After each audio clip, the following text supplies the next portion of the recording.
Bonjour et encore bienvenue dans cette édition. Succession du feu Ousmane Tanor Dieng à la tête du Parti socialiste. 3 mois après sa disparition, le secrétariat exécutif a sans surprise désigné Aminata Mbengue Ndiaye secrétaire général par intérim jusqu'au prochain congrès, à Kaolack. La décision est saluée par Ndeye Sorna Gueye, membre du bureau communal du PS. Elle s'entretient avec Cheikh Tidiane Diagne. Nous sommes un parti qui a eu à mettre sur pied tout un arsenal de structures et de textes qui régissent l'organisation et la marche du parti. C'est ainsi que dans les textes du parti, on nous dit que lorsqu'il y a empêchement ou bien incapacité, je pense que le secrétaire général est remplacé par quelqu'un. Alors que la mort, elle est là, elle est venue, donc le remplacement, il est imminent. Ce qui a fait que Aminata Mbengue Ndiaye, qui aujourd'hui a été proposé par le secrétariat national exécutif, je vous dis que ça a été presque l'avis de tout le monde. Quand on nous posait la question, au moment où le secrétaire général venait de quitter, c'était très difficile peut-être de se prononcer sur la vue du parti, mais tous les esprits et tout le monde avait pensé que la manière la plus judicieuse, c'était de mettre en avant quelqu'un comme Aminata Mbengue Ndiaye, qui était le secrétaire général adjoint, qui venait juste après Tanor, et que par rapport à ses capacités, je pense qu'elle a la possibilité de le faire. C'est la raison pour laquelle c'est une décision que je salue, d'autant plus que ça vient reconforter, n'est-ce pas, la position que j'avais par rapport à cette situation-là, et par ricochet, presque la totalité des militants du Parti socialiste. Qu'elle soit secrétaire général, je dirais oui et non, tout simplement parce que quand le secrétaire général était malade, qu'il n'était pas possible de convoquer les instances du parti lorsqu'il était en France, c'est Aminata Mbengue Ndiaye qui a assuré l'intérim, et vraiment de la plus belle manière. Il ne s'agit pas d'être une femme ou bien d'être un homme pour diriger une structure, il suffit d'avoir la capacité, les compétences et toute la carrure qu'il faut. Et je pense qu'Aminata Mbengue Ndiaye est à ce niveau-là. Pour Ndeye Sorna Ndiaye, c'est une continuité et estime que Aminata Mbengue Ndiaye a toutes les aptitudes pour gérer le parti. Par ailleurs, elle s'est aussi prononcée sur un éventuel retour des exclus du parti. Réécoutons-le. C'est une continuité. Aminata Mbengue Ndiaye, elle a été sous l'aile de Ousmane Tanor Dieng pendant longtemps. Aminata Mbengue Ndiaye est l'un des collaborateurs de Ousmane Tanor Dieng les plus fidèles. Moi, je ne vois pas de rupture. C'est vrai que chaque personne a sa personnalité et il est très difficile peut-être d'être à la hauteur de Ousmane Tanor Dieng par rapport à son charisme, par rapport à tout ce qu'il a comme capacité de management. Mais il suffit que tout le parti s'y mette, que tous les militants soutiennent Aminata Mbengue Ndiaye en sachant qu'elle a la capacité et elle est apte pour assurer l'intérim. Ce qui est important, c'est qu'on puisse assurer l'intérim jusqu'au prochain congrès. Et au prochain congrès, je pense qu'il y aura des appels à candidature comme on a l'habitude de le faire. Et celui ou celle qui sera élu, on va l'accompagner et continuer notre trajectoire comme cela se doit. Moi, je pense que ça, c'est pas une question qui est opportune. Tout simplement parce que nous sommes dans un parti. Et je l'avais tantôt dit, ceux qui étaient dans le parti, qui avaient été exclus, ils n'étaient pas exclus par hasard. Il y avait des actes qui étaient posés et qui étaient en porte-à-faux avec les lignes et les textes du parti, ce qui leur a valu leur exclusion. Mais non, des retrouvailles, une addition, tous les partis en veulent. Mais il y a des conditions, il y a des choses dont on doit discuter. C'est ça quoi. Nous tous, nous sommes intéressés par le Sénégal. L'essentiel que chacun dans sa trajectoire prenne ses responsabilités et fait ce qu'il a à faire. C'était donc Ndeye Sorna Gueye qui se prononçait sur un possible retour des exclus du Parti socialiste. L'actualité régionale, nationale, c'est sur Alfayda FM 90.1. Dégradation des routes secondaires dans la commune de Kaolack. Le phénomène est encore pire aux HLM Bongré. La rue appelée Première Porte est devenue impraticable en cette période hivernale. Un vrai calvaire pour les habitants. Reportage à Noabiaï. À Kaolack, certains quartiers disposent de routes désastreuses. C'est le cas de la Première Porte de la cité HLM Bongré, un calvaire commun aux populations et aux chefs chauffeur. Baba Diop, enseignant de son état, s'est exprimé sur le sujet. Vraiment, c'est indigne d'un quartier qu'on l'appelait habitation à loyer modéré. Lorsqu'on était jeune, on enviait les populations de Bongré pour les habitations qui se faisaient. Aujourd'hui, le grand problème, c'est qu'en dehors de nos enfants qui ont des difficultés à traverser les voitures, aujourd'hui, pour passer avec une voiture ou une moto, tu as des difficultés pour traverser la première porte de Bongré. Vraiment, c'est dégueulasse. Je ne comprends pas pourquoi les autorités, au lieu de construire des routes à gauche et à droite, c'est quoi qu'il faut réflexionner. C'est des routes qui datent de 1960. Mais tu dis, est-ce que réellement ça c'est une route goudronnée? La nuit, tu as des problèmes, tu patauges dans les eaux. Cette route, en état de dégradation très avancée, regorge les eaux de pluie et eaux usées qui empêchent les riverains de se déplacer, selon Ibrahima Sow, habitant au Jaslem Bongré. Nous avons de sérieux problèmes. Ça fait plus de 40 d'années. On n'a jamais eu ces problèmes. Mais on a remarqué que ces temps-ci, on a de sérieux problèmes sur l'évacuation des eaux usées. L'état des routes, les HLM, il n'y a plus de suivi au niveau de la cité. Ici, au quartier Bongré, les populations invitent à la société Eiffage au respect de la responsabilité sociétale d'entreprise. Justement, Nouambiaye, face à ces désagréments, certains habitants de Bongré demandent l'intervention de la société Eiffage, sans oublier la responsabilité de la mairie de Kaolack et celle de l'ONAS. Ce sont les propos de Ibrahima Sow, habitant aux HLM Bongré, avec Nouambiaye. Eiffage, je crois que devrait pouvoir porter son soutien aux populations parce que les locaux sont au niveau de Bongré, leur entreprise, les bureaux administratifs. Et je crois qu'aujourd'hui, comme toutes les entreprises, ils auraient dû accompagner les populations parce que c'est eux qui sont chargés des routes. Au niveau même de leur structure, vous voyez que ces routes-là sont en état délabré. La responsabilité de la mairie, il y a un impact, ça je l'ai toujours décrié. Sur la route nationale, nous avons un très grand canal qui avait impacté pendant l'hivernage des eaux usées qui ont englouti pratiquement tout le quartier. On se rappelle dès le début de l'hivernage, là tout juste au bureau de la Sénélec, on a eu tellement de problèmes. Les populations s'étaient levées pour dire qu'en fait ça suffit, avec aussi l'appui du délégué de quartier. Mais on a vu que cette année encore, le problème demeure entier. On n'a pas de solution. Et je crois que ça, c'est dû au fait qu'on n'a pas dû curer à temps les caniveaux qui sont à ciel ouvert. On avait dit ça au niveau du conseil municipal. On a toujours dit qu'il faut curer avant l'hivernage et après l'hivernage. Mais je vois que ces travaux n'ont pas été effectués et que ça a impacté même dans tout le périmètre communal de Kaolack. Nous restons au quartier Bongré, cette fois avec le directeur de l'école Ibrahima Fall qui lance un cri de cœur pour la réfection des routes au sein du quartier qui abrite plusieurs écoles et institutions et également l'érection des dodanes pour la sécurité des élèves. Le directeur Baba Diop que nous écoutons avec Nouambiaye. Au niveau de l'école, nous lançons un cri d'alarme pour que vraiment tout soit réparé. Et en dehors de ça, nous demandons aussi des dodanes parce que c'est une sortie où il y a au moins 3 écoles. Il y a le CEM Bongré, Grand Fall, il y a Babacar Diop et un peu plus loin il y a SOS qui passe par cette voie. On demandera à ce que cette route ait quand même un dodane pour permettre aux élèves de pouvoir traverser sans difficulté. À défaut de ça, on peut avoir un agent qui puisse réguler la circulation. Parce que les difficultés que nous avons aujourd'hui, Bongré est dans une zone où il y a beaucoup de difficultés. Que ce soit la porte qui joute la boulangerie, la première porte. Peut-être là où il y a moins de problèmes, c'est la deuxième porte qui va vers SOS. Même dans le Bongré, il y a des maisons parce qu'à côté de Niafabassar. Mais il y a un problème. Est-ce que réellement ça, c'est un bon signe? En tout cas, nous demanderons à ce que les autorités soient plus regardants pour pousser les gens à un bon cadre de vie. Parlons à présent de la situation des personnes du troisième âge. Sont-elles bien prises en charge à travers des politiques sociales de l'État et au sein même de la société? Non, rétorque beaucoup de Kaolakois rencontrés par notre reporter Chertian Sarr.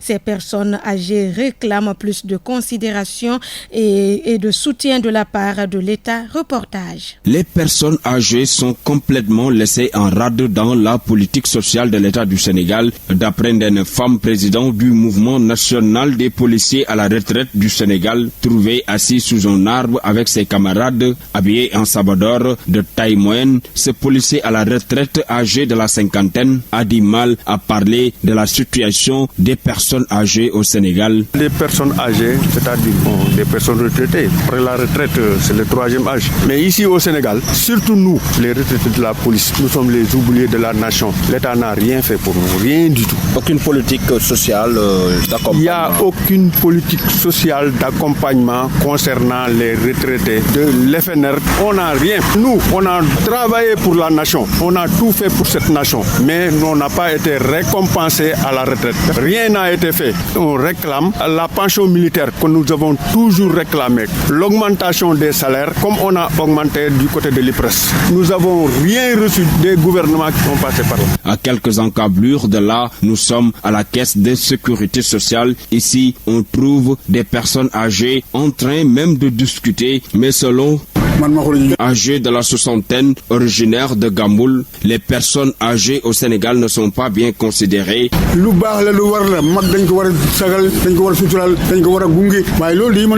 Même son de cloche pour Sidi Doumbouya. Bon, de toute façon, je ne l'approuve pas. D'après ce que j'ai vu, ici, les personnes âgées ne sont pas très considérées dans la société. Ces personnes âgées ou aînées ont déploré toutefois le manque de considération à leurs égards et le manque de politique sociale de l'État qui doit davantage les aider à une meilleure prise en charge sanitaire, également augmenter les pensions pour les retraités.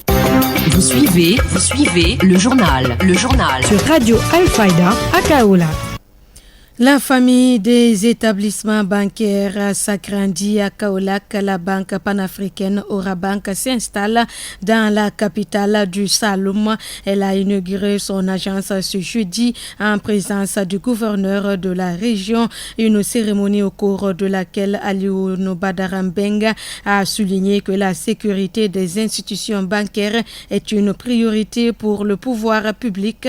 Nous l'écoutons avec Chertigan Diagne. Orabank vient de s'installer ici à Kaolack. J'ai dit aussi que le choix n'est pas fortuit parce que Kaolack quand même est une région qui regorge d'activités économiques à travers les ménages, les opérateurs économiques, les petites et moyennes entreprises et même les unités industrielles qui commencent à pulluler, en tout cas dans la région. Un terreau en Kaolack, un terreau fertile où elle pourra développer ses activités. Nous, en ce qui nous concerne, en tant que représentants de l'État aussi, notre rôle, c'est aussi de booster l'économie. Qui dit économie aussi parle forcément de sécurité. C'est la raison pour laquelle j'ai abordé ce volet sécurité en disant que nous sommes à leur côté pour les accompagner. Et il y a une commande récente de la BCEAO et nous voulons nous réunir avec la BCEAO, avec aussi toutes les autres banques pour voir comment renforcer la sécurisation donc de ces banques-là.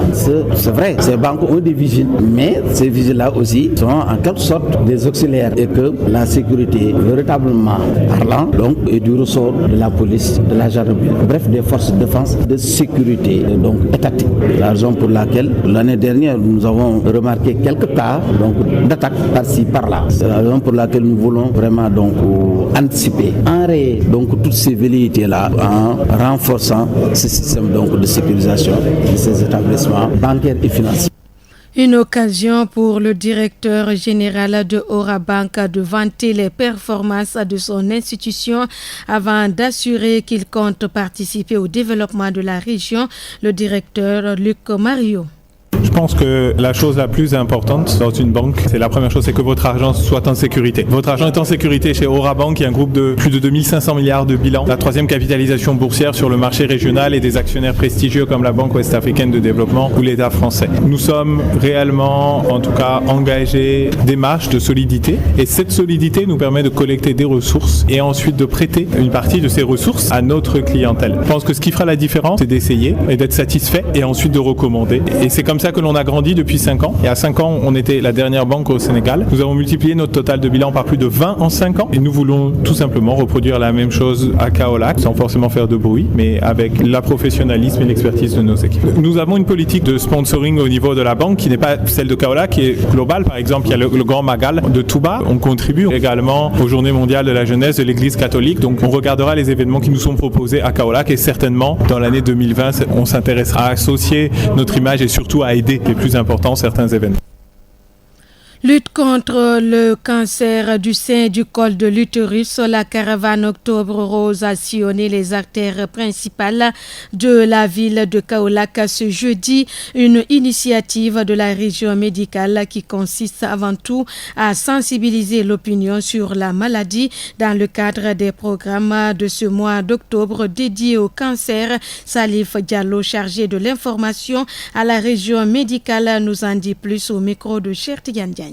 C'est une caravane de sensibilisation qu'on est en train de faire actuellement dans les grandes artères de la commune de Kaolack. Donc en ciblant les points stratégiques. Bon, cette activité, on a la chance de mener cette activité parce qu'on a un partenariat avec Ecobank qui nous a appuyés pour pouvoir mener ces activités pendant ce mois qu'on appelle le Octobre Rose, donc qui est le mois du cancer. Et ça nous permet de faire cette caravane de sensibilisation. Et samedi aussi, on a prévu au niveau du centre de référence PMI pour faire offrir aux femmes dépistage cancer du sein et mammographie. Et tout ça, ça sera gratuit grâce à l'appui vraiment de Ecobank que nous remercions au passage. Voilà. Et en même temps, ce même samedi matin, de très bonne heure à 7h du matin, on veut vraiment faire une randonnée pédestre pour permettre aux gens de faire au moins des activités physiques. Parce qu'il est recommandé au moins 30 minutes d'activité physique par jour. Oui, mais l'État a vraiment subventionné tout ce qui est relatif au cancer. Et par contre, c'est dans ce sens que le ministre a signé une lettre circulaire qu'on a partagée avec les structures, les centres de santé, tous les hôpitaux, et que ce soit les structures privées, au courant de ce mois, qui subventionnent tout ce qui est relatif au cancer, comme le dépistage, comme la mammographie, qui coûte cher. Et maintenant, pour ce mois, la mammographie est à 15 000, au lieu auparavant peut-être à 60 000 ou je ne sais pas, dans les structures privées. Et là, c'est vraiment des avancées significatives que l'État a fait dans ce sens. 12 heures passées de 17 minutes à Nioro, le réseau des femmes leaders et entrepreneurs sénégalo-gambiennes a désormais une antenne à Nioro du RIP. La nouvelle cellule départementale a été installée ce mercredi en présence de la présidente nationale Seida Mouskorombaï qui est revenue sur les objectifs du réseau. Ses propos au micro de Ngonengia Yeren. L'objectif, c'est de rencontrer les femmes qui voulaient rencontrer le réseau. On les installe en cellule au niveau de la commune de Nioro. Elles sont venues en masse de la zone de Medina Sabakh, de Sabakh Ndiayen, de Gayen Sabakh, de Kër Aïb, jusqu'à Kër Madiabel, jusqu'à Nderame Escale. Toute la commune était là aujourd'hui. Nous avons formé le bureau pour les femmes de Nioro, pour le réseau des femmes entrepreneurs et leaders sénégalo-gambiennes. L'objectif que le réseau vise avec les femmes de Nioro, c'est de les accompagner davantage. Elles sont très bien encadrées. Moi, j'ai vu des femmes dynamiques et très bien organisées qui ne demandent qu'un petit plus pour aller encore beaucoup plus à l'avant. Elles sont très dynamiques, machallah. Nous sommes venus les apporter peut-être un peu de notre expérience et de notre expertise, les aider à s'approcher davantage de la chambre de commerce, de s'approcher davantage du réseau, de s'organiser avec des cotisations, de bien faire des formations en entrepreneuriat, mais aussi en dynamisme organisationnel, en éducation financière pour pouvoir gérer leur petite entreprise. Nous sommes aussi en train de les encadrer pour avoir des terres à eux-mêmes. Nous voulons une femme, un toit, mais aussi qu'elle puisse avoir accès à la terre pour l'agriculture, pour le maraîchage, pour la pisciculture, pour tout ce qui est dans le développement. Notez que ce réseau a pour ambition de doter les femmes de Nioro de capacités nécessaires pour les rendre plus autonomes, selon la chargée de communication Fatou Nyambour. Nous sommes très abeillis, très contents de trouver des femmes dynamiques, organisées, qui se sont réunies autour du CEDEF de Nioro DRIP, accompagnées de leur directrice du développement communautaire, Mme Diop Diakhaté, et accompagnées aussi du préfet de Nioro. Nous sommes très contents, nous avons trouvé une équipe au niveau départemental de Nioro. Cette rencontre est bénéfique pour le réseau des femmes. Beaucoup ont adhéré dans ce réseau, parce que ce réseau, nous voulions que les femmes soient autonomes. Nous voulions que les femmes puissent avoir quelque chose. Nous voulions qu'une femme autour beaucoup d'activités que le réseau est en train de travailler. Elles ont saisi l'occasion et nous avons eu beaucoup d'adhérents au sein de Qu'est-ce que le réseau promet aux femmes de Nioro? Nous avons promis des renforcements de capacités, des financements et aussi des terres pour pouvoir accéder à une femme, une terre, et puis une femme, un toit, beaucoup de choses que le réseau est en train de travailler. Nous voulions vraiment la participation des femmes. Et vous, à votre votre niveau, qu'est-ce que vous attendez en réalité de ces femmes-là?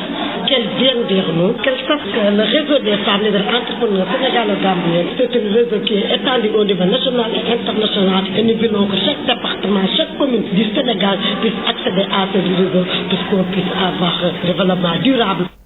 Venu présider cette assemblée générale du réseau des femmes leaders entrepreneurs sénégalo-gambiennes, le désormais ex-préfet de Nioro n'a pas caché sa satisfaction avant d'accorder son soutien à la structure qui, selon lui, unit encore plus les deux pays. Pape Malik Ndao, interrogé par Ngonengia Yeren. Nous sommes très en phase. C'est un motif de satisfaction que nous avons aujourd'hui en recevant Madame la Présidente du réseau des femmes entrepreneurs pour l'intégration de la Gambie et du Sénégal et l'ensemble de son staff qui est venu implanter l'antenne de Nioro. Nous en avions besoin parce que le département de Nioro est le seul département frontalier avec la Gambie dans la région de Kaolack. Et l'ensemble de ces trois arrondissements ont des frontières aussi avec la Gambie. Aujourd'hui, la Gambie et le Sénégal est un seul pays. Les deux présidents l'ont montré. Il y a un pont de la Sénégambie qui a été construit, inauguré par les deux présidents. Les femmes aussi ne doivent pas être en reste parce que ce sont elles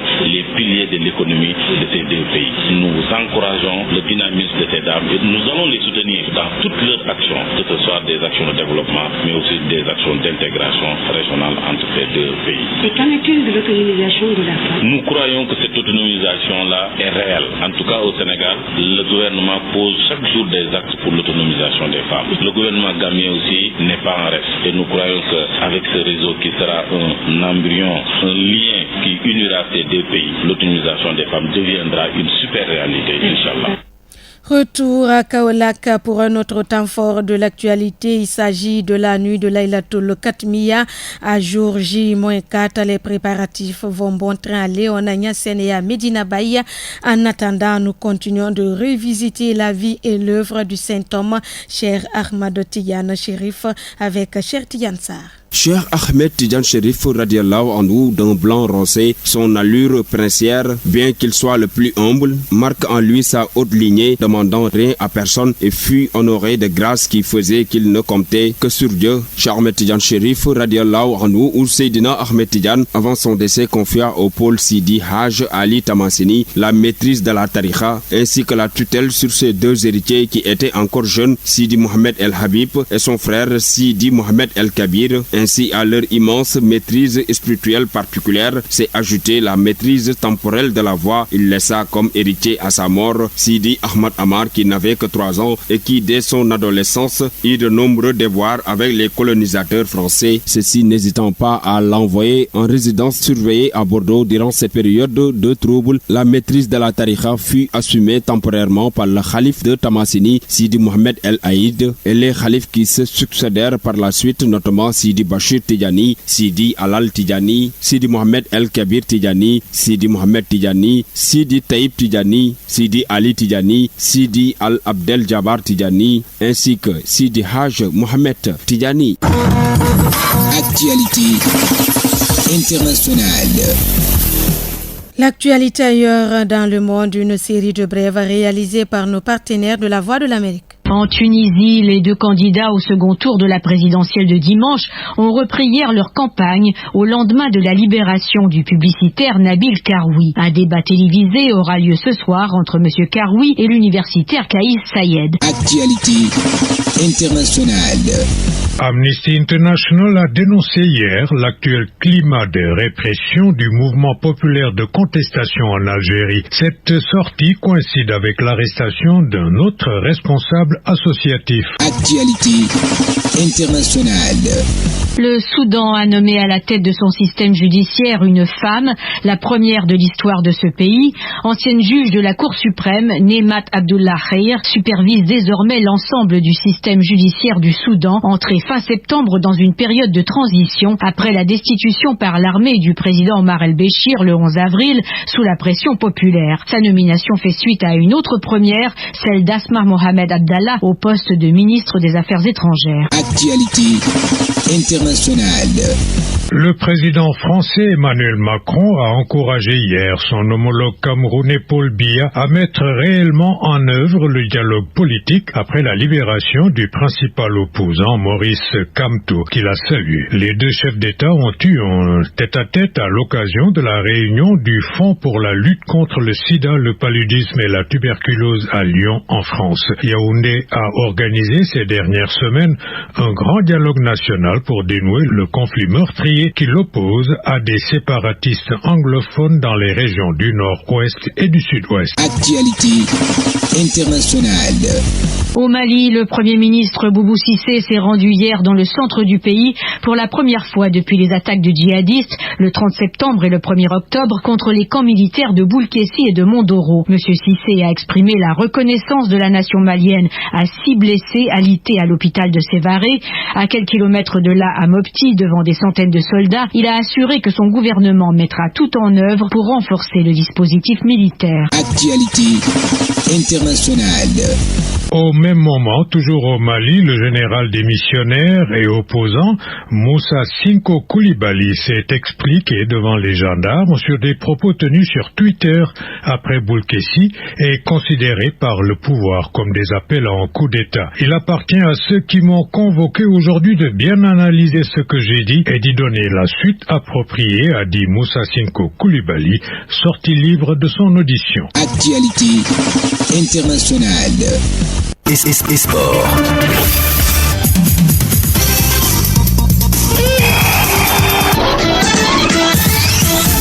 C'est reparti pour un autre tour de l'actualité avec Monsieur Sport Moussa Kana. Bonjour. Bonjour Fatoumata et bienvenue dans cette page sportive que nous ouvrons avec du football. Match amical Brésil-Sénégal, score de parité au terme d'un match à 2 périodes distinctes avec notamment les 2 buts du match. 54e match d'Aliou Cissé avec 33 victoires, 14 matchs nuls et 7 défaites. À la fin de cette rencontre, Sadio Mané a été élu homme du match. Confédération africaine de football, changement du format de la finale de compétition. Le comité exécutif de la CAF avait acté un changement majeur dans l'organisation des prochaines éditions de la Ligue des Champions. Les finales ne se joueront plus sur le format de 2 matchs aller-retour, mais sur une seule rencontre sur terrain neutre. FIFA dans l'œil du cyclone depuis quelques semaines. Moses Assim Mogobo, le président de la Fédération ougandaise de football, a été suspendu pour 2 mois suite à une affaire de revente de billets du Mondial 2014. Qu'en 2021, tour préliminaire, Île Maurice perd devant Sao Tomé 1-3. Soudan du Sud bat Seychelles 2-1. Libéria bat Tchad 1-0. Un but partout entre Djibouti et Gambie. La manche retour est prévue ce dimanche. Qualification Euro 7e journée ce soir à 18h45. Islande reçoit la France, Andorre reçoit Moldavie et Turquie reçoit Albanie. République tchèque jouera contre Angleterre à 18h45. Monténégro jouera contre la Bulgarie. Portugal jouera contre Luxembourg et Ukraine jouera contre la Lituanie. Retour à Kaolack pour parler du CNP Fatoumata hier au stade Lamine Kouregueye en 4D. Espoir perd devant Babi 0-1. Parcelle écrase Tchossan 4-1. Quart de finale régionale ce soir. Djoko Abattoir reçoit Ngache, Koundam reçoit Guinguinéo. Ufon jouera contre Forage de Medina Sabar. Union Albouri Real jouera contre Daradji de Nyoro. Voilà Fatoumata, ce qui referme cette page sportive. Merci de l'avoir suivi. Juma Moubarak. La revue de presse. L'Obs place le soleil sur le quotidien Walf le matin.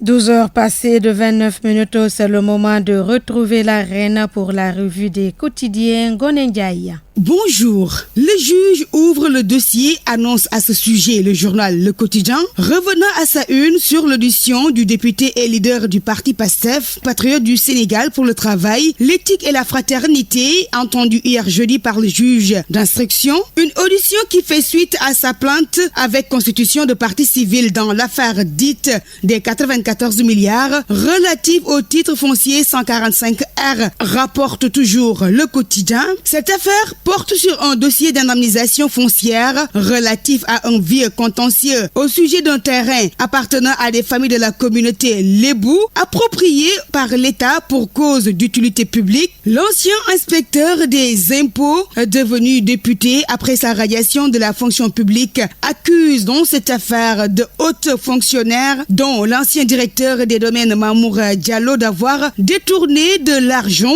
Ousmane Sonko, qui avait porté plainte le 4 mai 2018 pour détournement présumé des fonds publics, avait refusé de répondre à la convocation de la commission d'enquête parlementaire mise en place à ce sujet le 19 avril dernier. Parlant de diversion, finalement, Ousmane Sonko, auditionné par le doyen des juges, affirme avoir confirmé à la virgule près tout ce qu'il sait de cette affaire, rapporte le journal Vox Populi.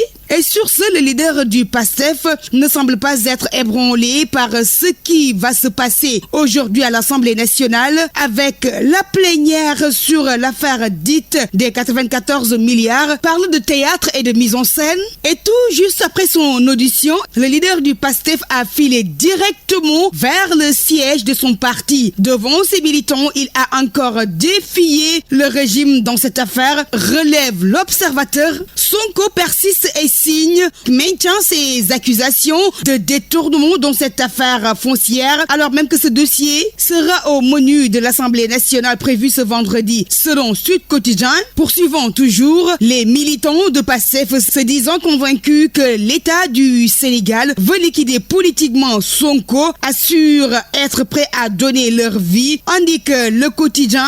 L'As pour sa part, il signale également toutefois que les plaintes de Sonko ont été reçues et que la procédure judiciaire est enclenchée, citant le leader du PASTEF. La Tribune, pour sa part, fait état de la décision du leader de PASTEF de tout bonnement boycotter la plénière de l'Assemblée nationale prévue aujourd'hui, lors de laquelle les conclusions de la commission d'enquête parlementaire chargée de plancher sur l'affaire des 94 milliards seront restituées. Le chef de file toujours assure qu'il s'agit d'une procédure politicienne à laquelle il ne donnera pas sa caution. Selon lui, tout doit se régler devant la justice qui est la seule habilité à dire le droit, ajoute la Tribune. À vos kiosques et bonne lecture. Alfayda FM 90.1. Merci Reine Ngone Ndiaye pour la dernière note de cette édition. L'information revient à 13h en Wolof avec Ndeye Radi Sadio. Avant de vous quitter, le rappel des titres. Politique à Kaolack, le bureau communal du Parti socialiste se réjouit de la nomination de Aminata Mbengue Ndiaye comme secrétaire général par intérim. Dégradation avancée des routes secondaires dans la commune de Kaolack aux HLM Bongré. Les habitants vivent un calvaire depuis le début de l'hivernage et sollicitent la réfection de ces routes. Le réseau des femmes leaders et entrepreneurs sénégalo-gambiennes s'installe à Nioro. Une cellule départementale a été mise sur pied. Lutte contre le cancer du sein et du col de l'utérus. La caravane Octobre Rose a sillonné ce jeudi les artères principales de Kaolack pour sensibiliser contre la maladie. L'actualité ailleurs dans le monde, la page sportive et la revue des quotidiens étaient aussi de la partie dans cette édition réalisée par Ndeifatou Sissé sous la conduite technique de Elage Libas Mbaye. Nous vous disons merci de votre fidélité à la 90.1. Le journal Fatoumata Kamara Bangoura.